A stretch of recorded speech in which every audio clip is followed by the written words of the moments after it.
Victory Venkatesh గారు hit కొట్టిన సంగతి అందరికీ తెలిసిందే. అయితే 'సంక్రాంతికి వస్తున్నాము' సినిమా అనేది పెద్ద సక్సెస్ అయింది. అయితే 303,00,00,000 ఘన విజయాన్ని అందుకోవడం అనేది నిజంగా సాహసమనే చెప్పుకోవాలి. అసలు వెంకటేష్ గారు ఈ ఏజ్‌లో కూడా ఇంత గ్రేస్‌తో రావడం వెనక ఉన్న ఆ రహస్యం ఏంటి అని అందరూ తెలుసుకోవాలని అనుకుంటున్నారు. అయితే దీనిపై మీ అభిప్రాయం ఏంటి సార్? అసలు వెంకటేష్ గారు ఈ సినిమా పైన? ఆయన మంచితనమే. హ్మ్. వాళ్ళ నాన్నగారు అదృష్టం. అంటే వాళ్ళ నాన్నగారు హ్మ్. ప్రతీదీ గూడా ఒక సినిమా ఫీల్డ్‌ని ప్రాణంగా పెట్టి అబ్ ఆ అబ్బాయిని హీరోగా అంటే వెంకటేష్ గారిని హీరోగా చేయడం, అవును. వాళ్ళ అబ్బాయిని ప్రొడ్యూసర్‌గా చేయడం, సురేష్ బాబుని. అంటే అవును. ఆయన ఒక కమిట్మెంటు ఈజ్ ఎ ప్రొడ్యూసర్. హ్మ్. ఆయన కడుపున పుట్టిన విక్టరీ వెంకటేష్. అంటే హ్మ్. దగ్గుబాటి వెంకటేష్. అవును. దగ్గుబాటి వెంకటేష్ గారితో నాకు చాన్నాళ్ళ నుంచి అనుబంధం ఉన్న ఆయన ఎప్పుడు గూడా ఆయన సినిమా, ఆయన పద్ధతి, ఆయన సినిమా ఎలా చేయాలి అని ఆలోచన పెట్టుకుంటాడు తప్ప, ఇంకొక దాంట్లో దూరడం, ఇంకొక దాంట్లో ఇష్యూకెళ్ళడం అసలు ఆయనకి ఏమీ సంబంధం ఉండదు. అవును. First is cinema, second is family, to together close. Immediately వాళ్ళ బ్రదర్స్‌తో వాళ్ళతో ఆ ఫ్యామిలీస్‌తో అంతే తప్ప ఆయనకి నాకు తెలిసి ఎవరితోని ఎక్కువ డిస్ప్యూట్స్ ఉండవు. ఏముండదు.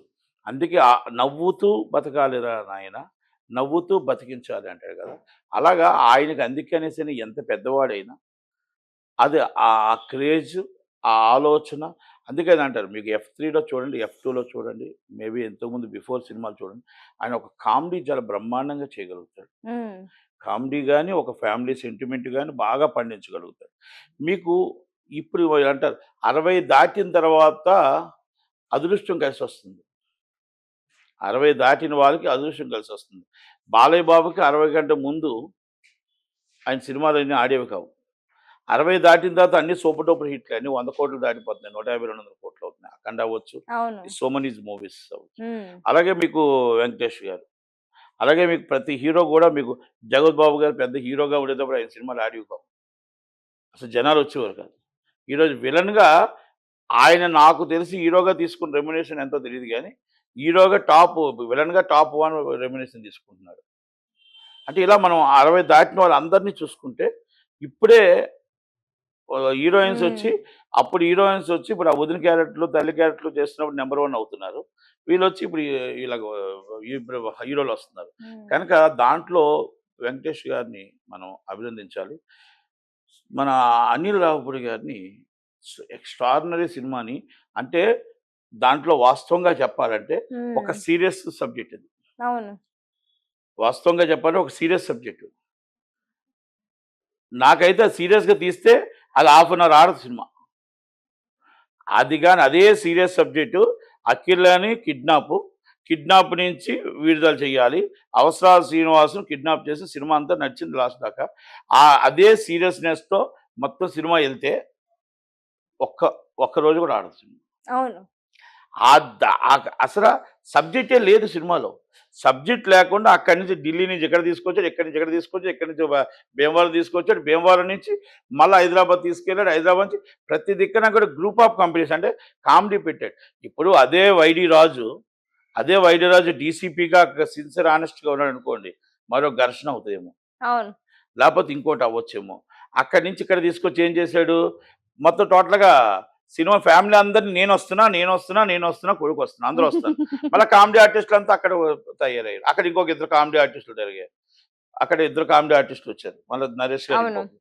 ఆళ్ళంతా కలిపి కామెడీ ఆర్టిస్టులంతా కలిపి మళ్ళా ఇటెళ్లారు. హ్మ్. అంటే ఒక డిఫరెంట్ కామెడీలో తీసుకొచ్చారు సినిమా అంతా. హ్మ్. అంతే అందుకనే నవ్వుతూ, నవ్వించుకుంటూ వచ్చేసారు సినిమా. ఫైట్‌లో గూడా నవ్వించుకుంటూ వచ్చారు. అన్ని దిక్కులా గూడా కామెడీ ఫుల్‌గా పండించారు.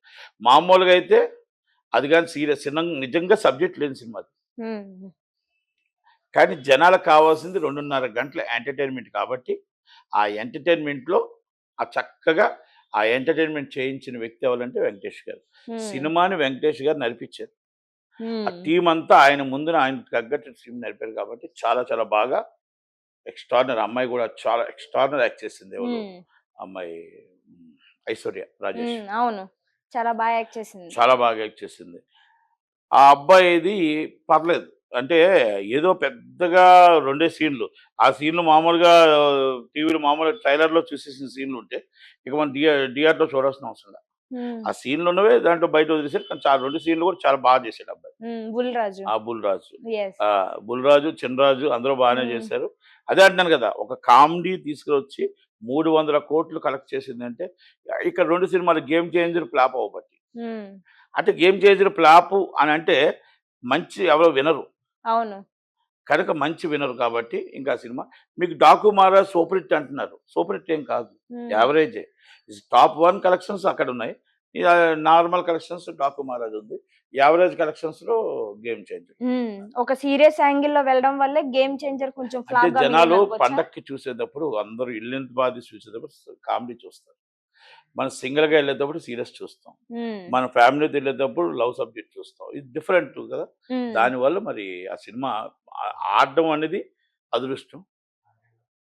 ఆ సినిమాకు 300,00,00,000 రావడం అనేది హ్మ్. మామూలుగా మీరు ఇంకొకసారి కరెక్ట్‌గా చూస్తే ఆ సినిమాలో ఏం లేదు కామెడీ తప్ప.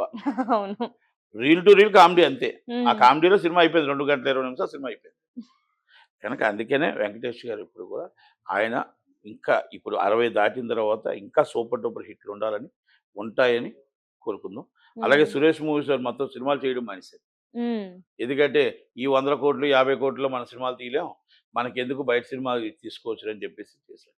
ఆయన హ్మ్. తీసుకున్నది చిన్నదే. అది కూడా వైటే తీసుకుంటున్నాడు. అది వాస్తవం ఆయనది. హ్మ్. ఆయన తీసుకున్న రెమ్యునరేషన్ చిన్నగా అయినా నీట్‌గా చేస్తాడు. నీట్‌గా షూటింగ్స్ గాని ఆయనకి ఎవరితోని శత్రుత్వం లేదు. మిత్రుత్వం అనేది అందరితో బాగున్నారా? అని బాగున్నారా? చక్కగా ఉంటాడు హ్యాపీ. కనుక ఓకే. హిట్ అవ్వడానికి ఆయన యాక్టింగ్‌లో యాక్టింగ్ అని చెప్పుకోవచ్చు. ఎంటైర్ టీమ్ కూడా కష్టపడిందని చెప్పుకోవచ్చు. Thank you very much. 'Mastan Sai' అనే పేరు ఆ కేసులో గతంలో కూడా మనకి చాలా సార్లు వినిపించింది. కాకపోతే దాన్ని ఎవరు పెద్దగా పట్టించుకోలేదు. బట్ ఇప్పుడు చూసుకుంటే 'మస్తాన్ సాయి' దగ్గర 300కు పైగా న్యూడ్ వీడియోస్ ఉన్నాయి అంటూ బయటికి వచ్చినియి. అయితే అందులో లావణ్యతో కలిపి కొన్ని న్యూడ్ వీడియోస్ బయటికి వచ్చినియి. ఆ వీడియోస్‌ని కప్పిపుచ్చుకోవడానికి తనని బెదిరించి తీశారు తప్పితే ఈ వీడియోస్ నేనెప్పుడు కూడా తనకి మద్దతుగా ఉండలేదు అని మాట్లాడింది. దాంతో పాటుగా ఇందులో మరో హీరోతో పాటు 300 వీడియోలు కనిపించినియి. ఆ హీరో గురించి అందరికీ తెలిసిందే. పరిచయం కూడా అవసరం లేదు. హీరో 'నిఖిల్' గారు. మరి దీనిపై మీ ఒపీనియన్ ఏంటి సార్? అంటే నేనొకటే యంగ్ మా హీరోస్ అందరూ ఇలాంటి చిక్కుల్లో నేనొక మాట చిక్కుకోవడం. చెప్తున్నా. హ్మ్. 'నిఖిల్' కోసం నేను లాస్ట్ టైమ్ కూడా చెప్పా. హ్మ్. 'నిఖిల్' కోసం లాస్ట్ టైమ్ ఒకసారి జరిగేటప్పుడు చెప్పాను. ఆ హ్మ్. క్యారెక్టర్ ఏంటో. హ్మ్. గోవాలో గోవా విషయంలో గాని, ఇంకో విషయాలు కొన్ని విషయాల్లో చెప్పాను. హ్మ్. చాలా గట్టిగా ఇచ్చాను. ఏదో కొంచెం చీప్ పబ్లిసిటీ కోసం ఏదో నన్నేదో మాట్లాడబోయాడు. గట్టిగానే సీరియస్‌గానే ఇచ్చాను నేను. హ్మ్. అంటే ఇప్పుడు ఆ ప్రస్తావన వద్దు గాని, హ్మ్. నేను ఆ క్యారెక్టర్స్ ఏంటో చెప్పా. నేను ఒకటే చెప్తున్నా. మీకు నరమంతపు సీన్ వచ్చినప్పుడు హ్మ్. Not only Nikhil. నేను నరమంతపు సీన్ వచ్చినప్పుడు మీరు ఈ విధంగా తీసుకొని డ్రగ్స్‌కో లేపోతే ఇంకో దానికో ఆడపిల్లలకో బానిస అవ్వడమా, ఆడపిల్లల్ని ఇబ్బంది పెట్టడమా ఇయన్నీ గూడా ఇది కరెక్టా? మన సినిమా ఇండస్ట్రీలో ఏమని మనం ఇవ్వగలుగుతున్నాం. మనం రేపు న్యూస్ ఇస్తున్నాం. డ్రగ్స్ వాడకూడదు, ఆడపిల్లలు డ్రగ్స్ చేయకూడదు, ఎవరు మగపిల్లలు డ్రగ్స్ రాకూడదు, మాలాగా రాకూడదని మీరు చెప్పి, మీరే తప్పు చేస్తూ ఉంటే, దానికి విలువలేమున్నాయి, వాల్యూస్ ఏమున్నాయనేది ఒక్కసారి మీ మనస్సాక్షికి తెలుసుకోండి. హ్మ్. ఇది నేను ప్రతి ఒక్కళ్ళకి చెప్తున్నా. ఆ వీడియోలో ఉన్న ప్రతి ఒక్కళ్ళకి.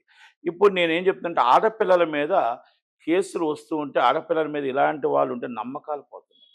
ఇప్పుడు లావణ్య గారు అవ్వచ్చు, రాజ్ తరుణ్ అవ్వచ్చు. నేను లాస్ట్ టైమే చెప్పాను. వాళ్ళు వీళ్ళు, వీళ్ళు వాళ్ళు, వాళ్ళు వీళ్ళు, వీళ్ళు వాళ్ళు, ఆళ్ళు డ్రగ్స్ తీసుకున్నారు, వీళ్ళు డ్రగ్స్ తీసుకున్నారు, ఈళ్ళు అమ్మారు, వాళ్ళు అమ్మారు అని చెప్తున్నప్పుడు పోలీస్ డిపార్ట్‌మెంట్ ఏం చేస్తుంది? మొత్తం సుమోటోగా తీసుకొని వీళ్ళందరిని తీసుకెళ్ళి ఎందుకు అరెస్ట్ చేయట్లేదు? ఆమెను ఎవిడెన్స్ తీసుకొని అరెస్ట్ చేయండి. ఈమెను ఎవిడెన్స్ తీసుకొని ఆయన్ని అరెస్ట్ చేయండి. ఎందుకంటే వీళ్ళ గ్రూప్ తగాదాలొచ్చాయి ఎక్కడో.